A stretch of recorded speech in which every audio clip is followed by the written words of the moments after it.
had just ended in a frozen wilderness where even the wind sounded tired. Thick snow blankets covered the land, and the temperature had dropped so low that breath turned into smoke in seconds. That's when a rescue team received a strange call from a remote research station. A white wolf, not moving, completely covered in something alive. No one could believe it, until the helicopter lights cut through the falling snow and revealed a sight that none of them would ever forget. Lying half buried in ice was a majestic white wolf, but its beautiful fur was invisible, because thousands of beetles were crawling over its body like a living blanket. They filled its ears, crawled into its eyes, and covered its legs so thick it looked like the wolf was made of moving shadows. The wolf let out a weak cry. It wasn't a howl. It was a whisper for help.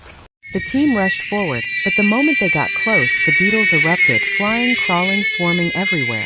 They were cold-resistant Arctic beetles, desperate for warmth, and the dying wolf was their only heat source. The wolf's body was freezing from the outside and being eaten alive from the inside. The team tried brushing the insects away, but thousands more replaced them instantly. It felt hopeless. Then the wolf collapsed. His eyes rolled back. One rescuer shouted, "We're losing him."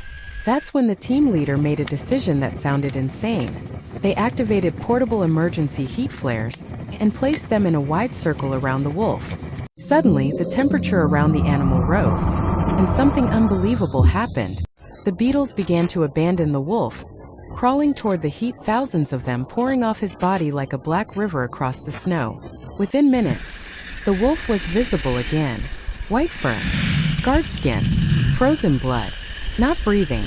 The team worked fast. Oxygen mask, thermal blankets, warm fluids.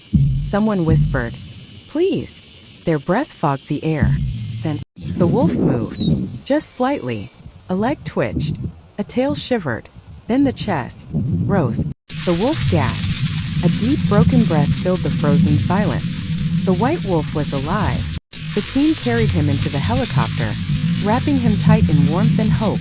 As they lifted off, snowflakes danced through the light like tiny stars watching a miracle.